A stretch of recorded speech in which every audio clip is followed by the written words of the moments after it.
All right. Hello. Hopefully everybody can hear me. Let's see. I'm.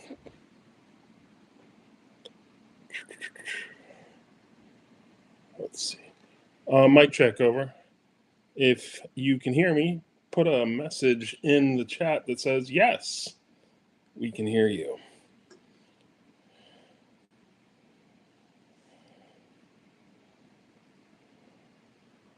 Awesome. Thanks, Eric. Okay. Hello, everybody. Thanks for all being here tonight. Who do we got? We got Pretzel. I'm doing all right. I hope you are as well. We got Lover Fishy, Jess. Good evening to you as well. David, thank you for being here. Traveling around, man. Good evening to you. Eric, thank you very much for the Lima Charlie, and I'm glad you're here. And yes, so nice little turnout tonight. So once again, thanks everybody for being here. We'll do the basic introductions quick. Tonight, I'm enjoying a Shrouded Summit by Ghostfish. I should probably move this over. Belgian White Ale. This is a gluten-free beer. Looks like that. Not too bad in the glass. Gluten-free beers have come a long way. This one is pretty solid. Whites are hitting. Well, I prefer them. I really do enjoy the white ale or that style. That Belgian white is one of my all-time favorites. And this one's pretty solid. Like I said, gluten-free beer has definitely improved over the years. A long time ago, if you want to go do some vintage research, I used to write a beer blog. God, this is 12 years ago? More than that. God, 15 years ago? Yeah, wow. Time flies. Called Jolly Good Fellows. And you can still find some of these posted on the wilds of the internet. But I remember writing a blog post about gluten-free beers back then, and that was rough. But Greens was good. I think Greens still is pretty good. I haven't had some for a while, but they have definitely improved. And Shrouded Summit, in fact, most of Ghostfish's stuff, or at least the stuff I've picked off the shelves, always has a nice, has fun art, and it has a nice mountain motif that makes it more enjoyable. I have an IPA of theirs called Kickstep in the fridge, and it was either that or this one tonight. So I chose Shrouded Summit because it's spring, and the weather is up in the air. So yes, so yeah, Ron, they do. There is a wide variety of gluten-free beer. The NA scene is a whole lot better than it ever used to be too. Um, we're spoiled for choice these days. So let's see what else. Nature Loves ASMR. Hello to you as well. Thank you for being here. Andrew, thank you for being here as well. So let's get all caught up. I hope everybody's had a good 2 weeks. And it's been interesting times as always. I feel like I'm going to be leading with that over the next couple months. In some high pointing news, I was originally supposed to go with the family to Nashville for spring break, but we have 2 young kittens running around the house, and I will be actually staying back with them. So Leslie and the boy will be going to see the grandparents, which means I will not be running off to Georgia to refilm Georgia. So since I will be here that entire week of, what is it, like April 14th through the 18th, 14th, 15th, 16th, 17th. I think that's it. Yeah, that Monday through Friday, but that's Saturday to Sunday prior to that too. I think I might still take the week off and go try to refilm two particular summits um, that I've been wanting to do for a while. I think one of them is going to be West Virginia. Um, get up, get out there, refilm it. Um, West Virginia has always been a standout performer of an episode, but I can do better. I know I can do better. There's so much more. It has always been sort of shocking to me on what that West Virginia always punched heavier than I thought it was going to be. Um, and, looking back on it, there was more I could have done. Heck, just adding drone footage to it um, would have been a little bit more intriguing. Um, so going back and redoing West Virginia, getting some of these big scenic vistas in the German Valley, getting great footage in the Monongahela National Forest, I think will add a lot to a new West Virginia, an updated West Virginia episode. And so that one for sure. The other one is a toss up. It's either going to be um, New Jersey, and New Jersey actually won't take much. New Jersey will literally be taking the same script and refilming it with better audio. Actually, I can't help myself. Like, if I crack these things open, I get this George Lucas sort of urge comes over me that I need to tweak things and add things here, add things there. So, weather permitting, I'd love to get West Virginia. I'd love to get New Jersey. I think Kentucky was on the list too, but that might be a bridge too far. So the other wild card was like drive over to Ohio to Bellefontaine and redo Campbell Hill, but I think that is adding a little bit too much. Like that would be a full on um that, that would be like doing a crazy 24-hour adventure, literally straight. Like I'm gonna drive over there, film it all, and drive back, and that's just probably too much. So we'll see.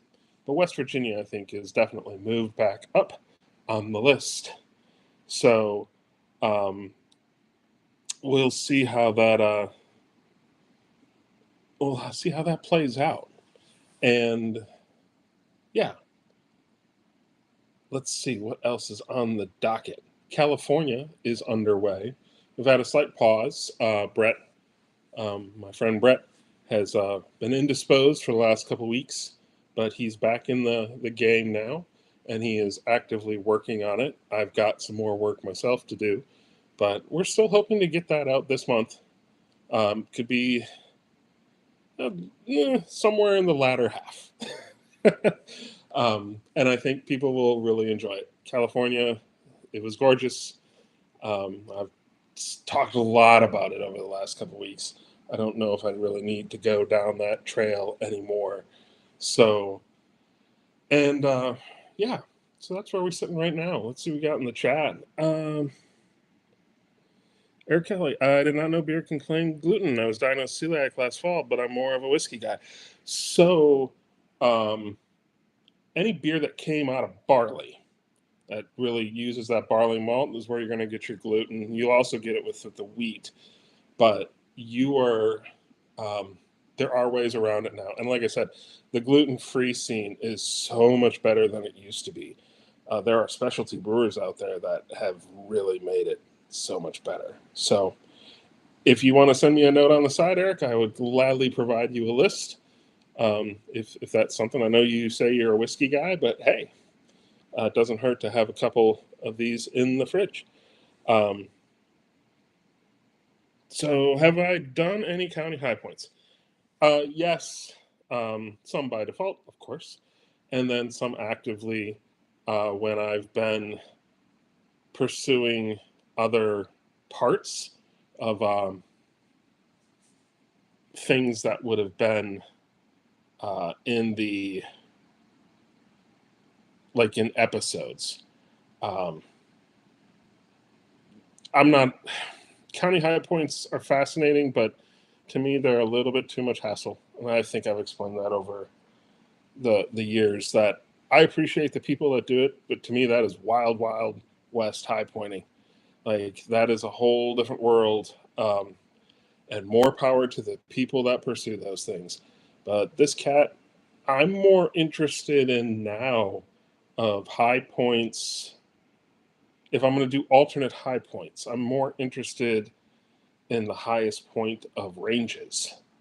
So, like the highest point of the Poconos, or when I go to El Paso, I mentioned this before, but going up to the highest point of the Franklins, which would be the North Franklin Peak. Um, I think that to me, I think is a little more appealing right now than Bag and County high points. So let's see what else. Um, yeah, the chat is just blowing up. You guys are just running like wild today, so this is awesome. Um, hey, Mike, glad you're here. Hello from the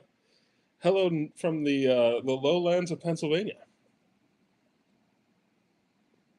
And terrible idea is a Dukes County High Point in Massachusetts on Martha's Vineyard. That's actually really cool. One of the things felt I missed out on was Block Island. I really, when I did Rhode Island, originally I had written um, several other peaks into that. So um, I wanted to do more on Beacon Hill, which is in the top top right corner of the state, closer to Massachusetts. I want to say Beacon Hill's most prominent in that state, and I wanted to get down to Block Island. Beacon Hill could have been realistic, but I chose to go to Quidnick Island because I thought if you're going to do Rhode Island, you should do not only Jerymouth Hill, but you should do the um, high point on Rhode Island itself, like the actual Rhode Island, Aquidneck Island, um, the original article, you could say. And so I chose that. But Block Island is one of these things I've always wanted to get there. So um, let's see. But Martha's Vineyard would be really cool. I'd also think I think Martha's Vineyard and Nantucket would be a really fun combo. West Virginia might be the prettiest view in my limited. Well, that view actually is pretty awesome. I would recommend when folks go up Spruce Mountain and you're on top of Spruce Knob there. It's funny because the last time I was up there, it's got to be 7 years ago. It's longer than I'd like to admit, but I'd been up there before. So when I filmed it, that was actually my second trip up Spruce Knob. And it's crazy on how much the wood, the forest on top of the mountain has grown up, because at one point a decade ago, when I first visited it, you could stand on the summit tower and you actually had a pretty decent view of the Alleghenies. Now, if you want that decent view, you got to go down a little bit to where the boulders are, and there you can get some phenomenal views. Also, if you take the trail, the trail that goes around the summit, there's a couple scenic viewpoints along that trail too. But yeah, I think the view to the both the view to the west and the view to east are really cool. In fact, one of my all-time favorite photos is actually to the east of Spruce Knob, um, looking into the valley down below. And there was a ton of cloud cover, and it had broken out. And so there's a shaft of light that came down, and it was just really cool, just gorgeous. Um, Spruce Knob is West Virginia in general has so much to offer for the wilderness and outdoor minded folks. It really is sort of a, I don't know if I'd call it a hidden gem, but I think people discount it a little bit. I think people don't give West Virginia the outdoor credit like some of those places like up in Pendleton County and all that it really deserves. There is some fantastic stuff there. So, um, let's see. Oh, thanks. Yes, nature loves having me. Everybody do click like. I would really appreciate it. So, let's see. High point counts. I want to say, what am I at? 43? 43 state, 3 territory. I'd have to tally up the county high points. I just don't keep an active run in my mind on those. Ron Man, heading to Colorado for my second attempt at Albert in June. I'd love to know when in June. Earlier June, later June. Albert could still have some healthy snow up there. Jess in the chat probably can give you a better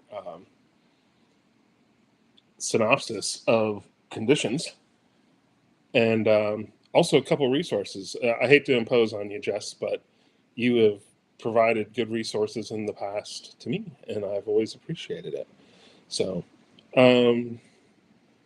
yeah, so good luck on that. Let's see. Man, you guys are just blowing this thing up. And Albert's easier than Whitney. We did the South Trail, which was actually longer than it originally had been, but it was easier. So I can't tell you how long that trail was. I know a lot of people take the North Trail on Albert, which can provide a lot of false summits, be a little demoralizing. The South Trail, if you can get your vehicle up to the upper part, is a bit longer, but you can see the whole thing laid out before you. Like, you're not going to get sort of the false summits where you're just trudging up that ridge line and you're like, oh, I got to be getting there. And you come over and it's like, there's another one. There's another one. In the Southern Trail, you get the whole thing laid out. So I liked that particular one. Never call a place a hidden gem. It no longer becomes a hidden gem and it gets ruined. Fortunately, you guys are small but mighty. There's only 12 of you on the call, so I don't know if I'm tipping my hat too much. So, hey, Bill, glad you're here.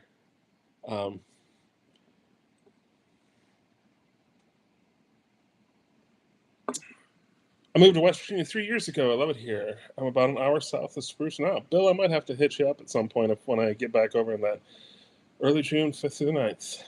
June 5th, my dad's birthday. So, how many Kansas County high points I got driving back from Mount Sunflower? It'd be interesting to know, depending on the route you took.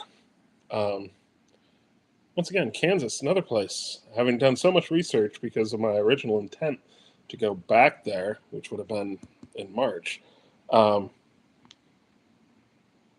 thought it was really cool on some of the stuff I was coming across. So, Mount Rogers in May with the wife and the kid. Andrew, that is a great hike. It is I'm not sure how old your child is, but I would have no problem taking my boy. He's going to be 12 in May.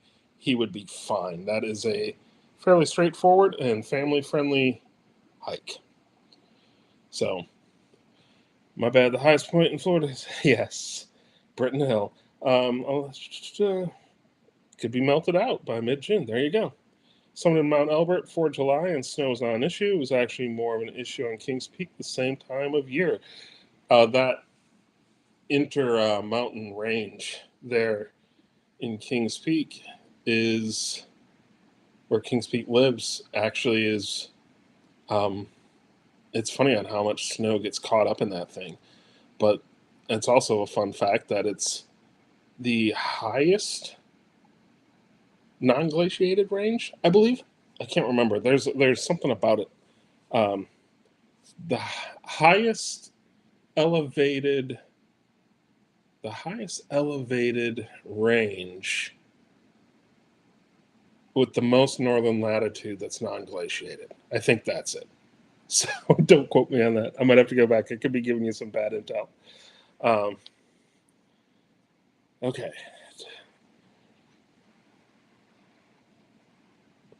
Andrew, you're right. The hardest part of Britton Hill is finding the actual summit because it's not where the gravestone is. That's what my wife took to calling that thing, the gravestone. You need to go take the birding trail actually into the woods. And supposedly, people have always said, but I've never seen it, that as you go up, I can't remember what color code the trail is, if it's the red trail or whatever, but there's a distinct hill as you go up in that woods. But supposedly, somewhere up on the crest of that thing, there is a marker. Um, it may be lost to time. So, um, Nicholas, but you're up in Canada. Have you bagged any of the provincial high points? Also, glad you're here. So, um, yeah, it. I have a fondness for Britton Hill. It's one of my more visited ones, and I will probably visit it again in June because we've sort of got it in our head that we might end up at the beach. If I'm going to go to the beach in Florida, in the Panhandle, I feel like I have an obligation to stop at the Florida High Point. The last time we got completely stormed out, so I wasn't able to stop. So it'd be nice to make up the difference. Um, yeah, it's if Pretzel, if your question is talking as a, let's see, um, for a day hike, I remember we did Albert as a day hike, but you might be asking for a different peak. If you're talking about Kings Peak, that's a whole lot more of a yeah. There you go. Thanks, Eric. I did research that fact. That is not me pulling something out of thin air. So I did go out and I remember researching that because it is a fun little factoid, that Intermountain Range.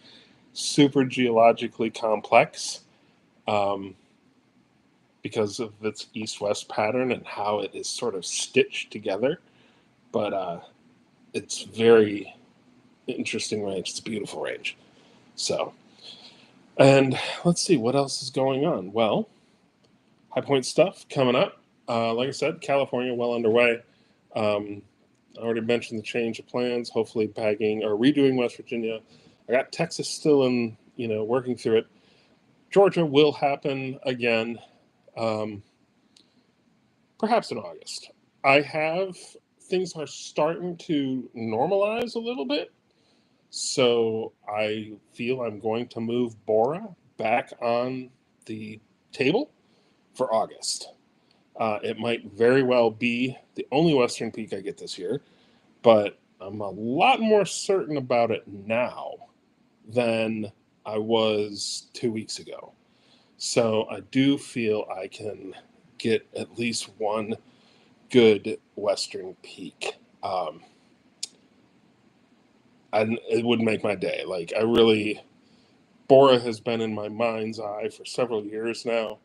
And I Idaho also is a state I've never visited. I don't have many of those left. So this is a twofer. I get to go to a state I've never visited and a peak I've been chasing after for a while, and hopefully have a decent outing.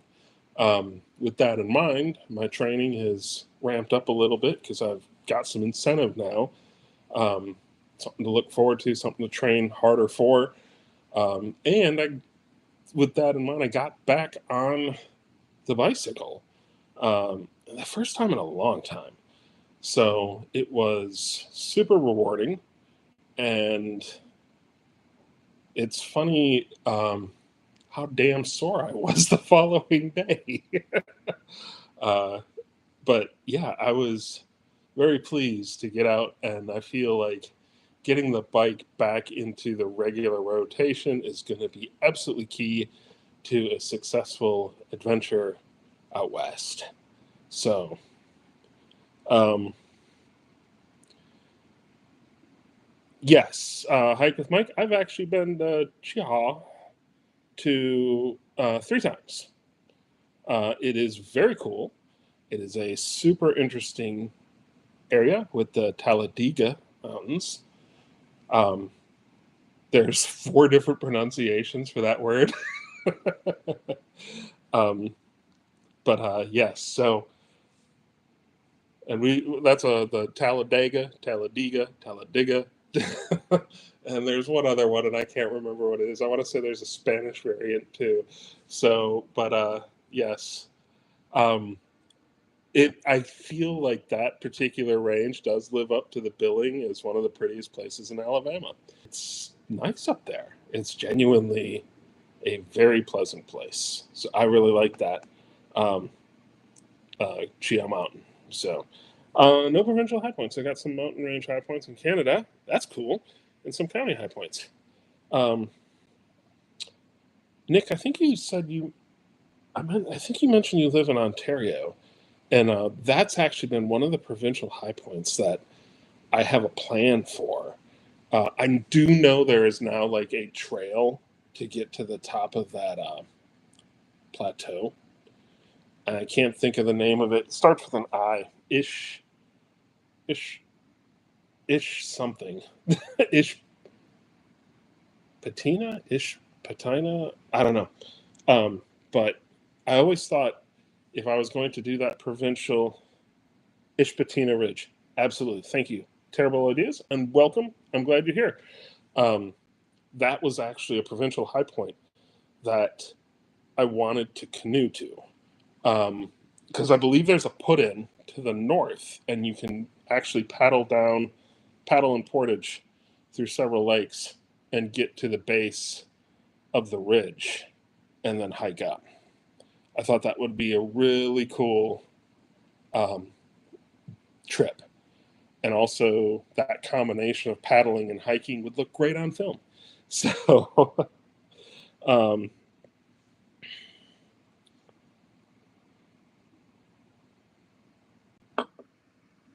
absolutely. And if you time it right, you can get the mosquitoes and the black flies. And then you can be miserable all day and night.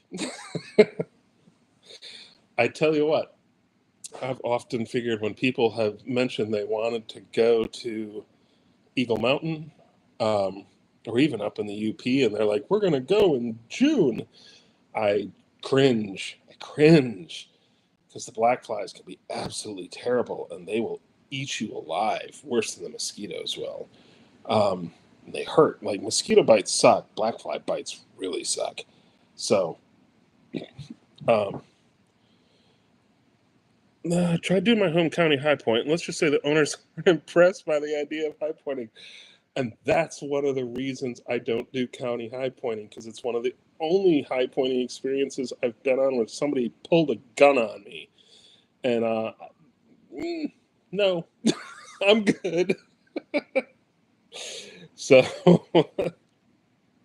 wanted to go to Idaho too.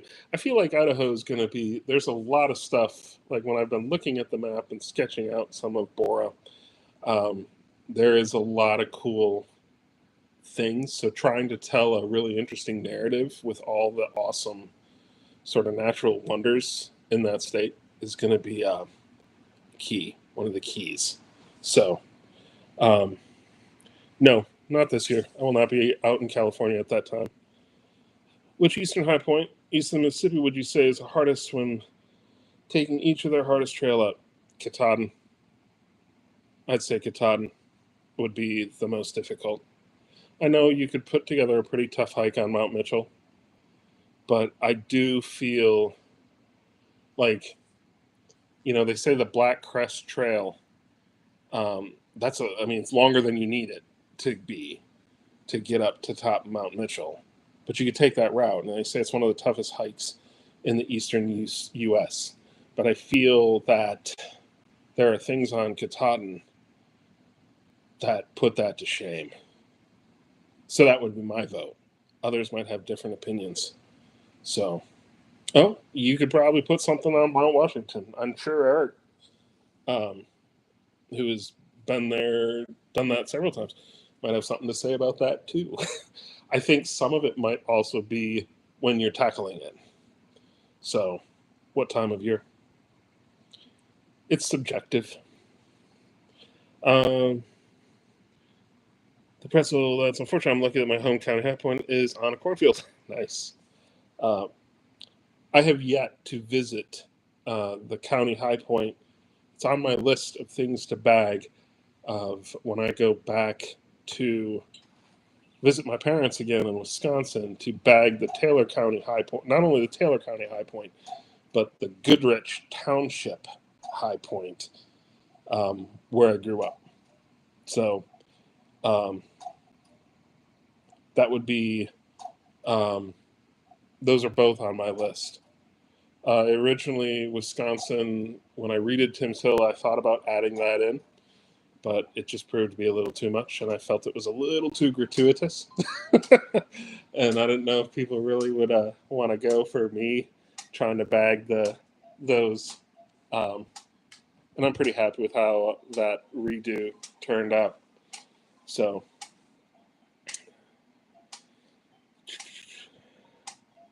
okay, Craters of the Moon looks interesting. Absolutely, it's on the list. I want to say I got is it the Shoshone Falls? Craters of the Moon. There was something else too. There's plenty of interesting things there. Um, let's see. Yeah, so um, I would like to get to the convention next year in West Virginia. I feel like I'm running out of excuses. I missed. I wasn't actually in when they did the one in Pennsylvania, which was only a couple years ago. Like literally, it's like it's in Mount Davis, and I'm not in the state at that point in time. So um, there is there is strong incentive for me to get to one very soon. So let's see. The province of Quebec and Newfoundland and Labrador are the same high point as it lies along the border. Absolutely. Supposedly it's comparable to granite. And supposedly it is super dangerous, that one, that particular peak, because of the weather. And there have been a decent amount of rescues and deaths on that shared high point for Quebec and Labrador. Apparently, so this is going out to you, Nick. Apparently, White Hill might not be the provincial high point in Nova Scotia anymore. I want to say I saw an article about that not too long ago that it might have actually moved. So, still in the Breton Highlands up there, and not easy to get to, but no longer White Hill. So, the jury might still be out. Craters of the Moon was a disappointment after being to Volcanoes National Park in Hawaii. I could see that. I will say one of the most foreign landscapes I've ever seen, or alien is a better word. One of the most alien landscapes I've ever seen was making the drive from Keflavik to Reykjavik, and you're driving through alongside the lava fields there. That was just absolutely. It looked like something out of a science fiction novel. So, um, fortunately for me, Eric, I have not been to Volcanoes National Park yet, so I don't have to worry about the bar being super high.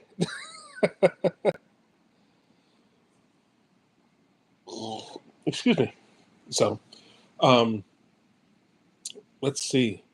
That was that's a lot about rooftops. So things are coming. Things are still moving along. Still hacking away at the series episode too, so I can finish rooftops of the solar system.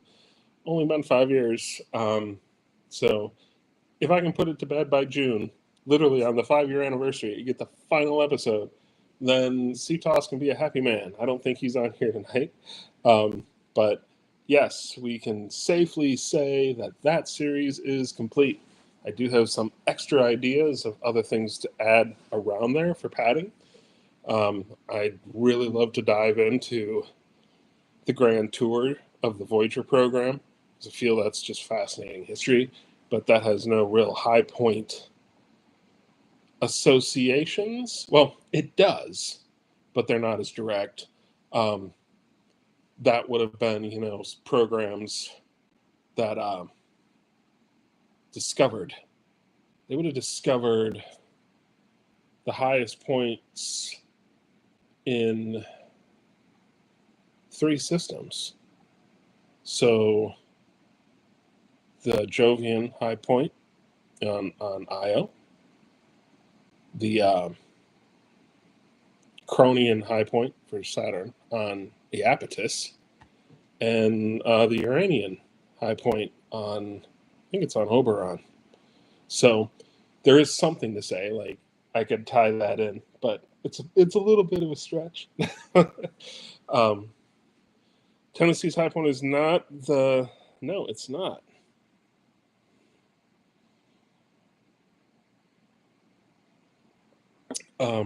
Excuse me.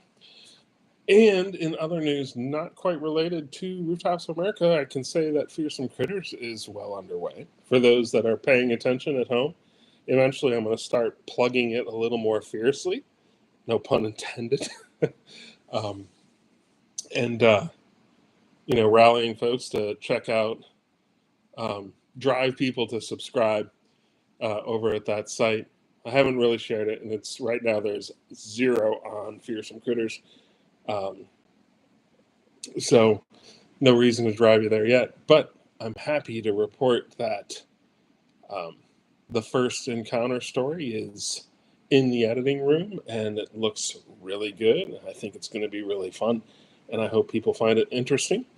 And yeah, I'm pretty pleased with it. So it has been the thing that has been occupying more of my time than I'd like to admit, but I'm okay with that. Also, trying to figure out how to get Kansas back on the table instead of. So it didn't happen in March, but maybe I can pull it off in late September, early October. I think that would be really cool. I really want to get out there. I really want to refilm that. I really want to film all the Great Plains again. So there's so much more I could do with it now that I know what the hell I'm doing. In fact, literally adding a drone to every single one of those makes it a better experience. Except I don't believe I will be able to. I'll have to figure out how I'm going to do drone stuff in South Dakota, because you can't fly it in the wilderness. That's a no-go. But I don't know. We'll figure it out. There's plenty of other scenic things I can get for fun, interesting drone footage in South Dakota. So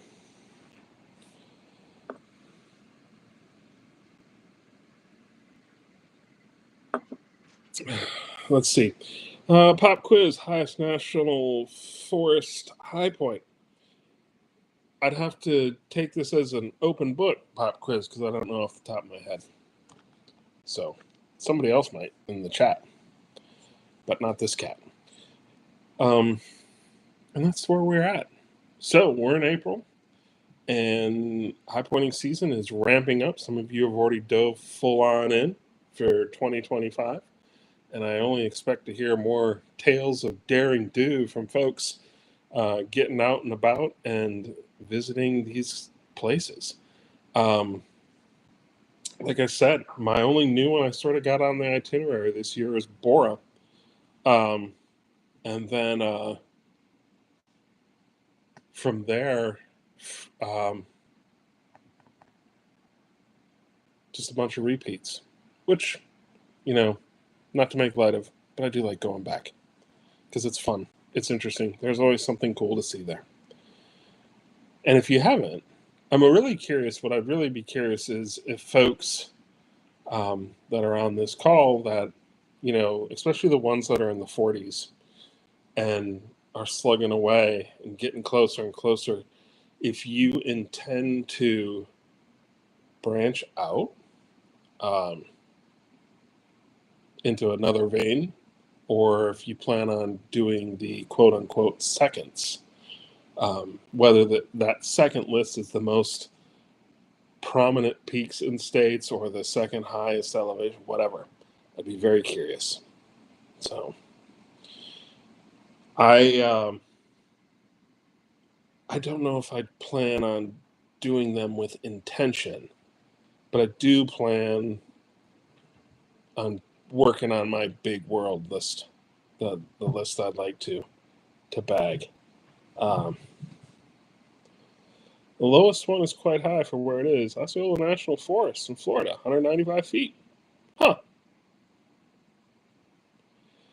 You know, it's funny, Eric. I actually have really good B-roll footage of Mount Hood.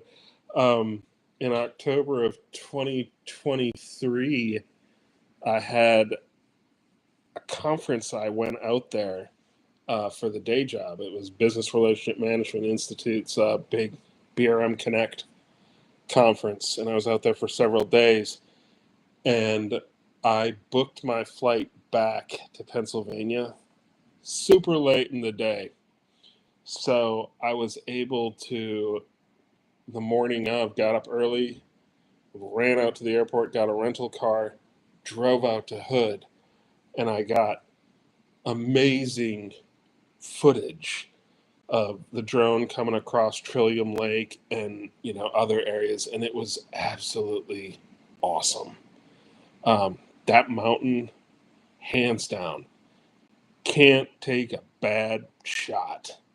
It is just so gorgeous. I love Hood. I think Hood is the example.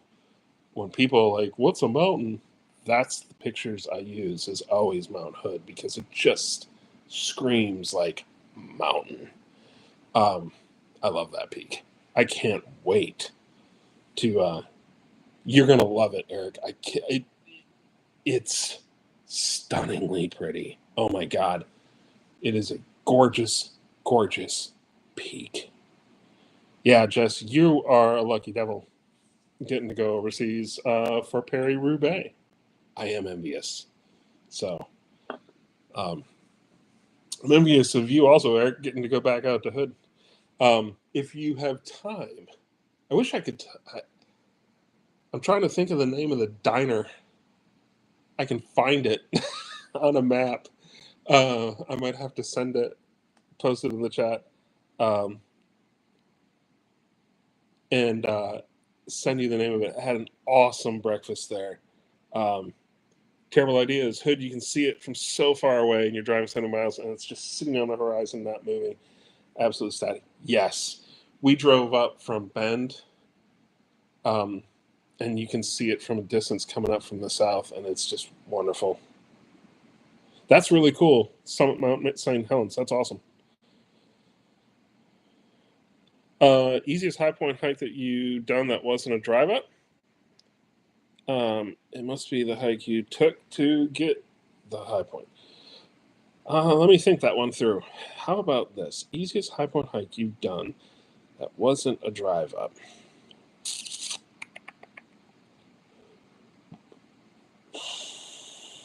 Oh, Charles Mount, Illinois.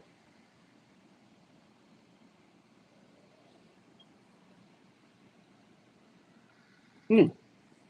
Bill also, Louisiana. Nice answer too.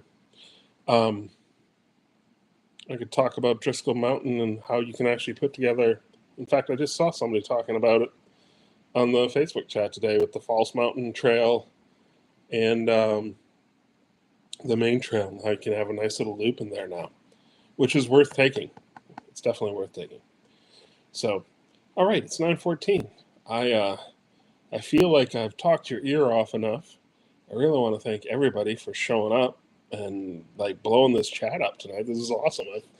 It's like I really felt you guys were outpacing me, and that's awesome. So I hope everybody has a wonderful night.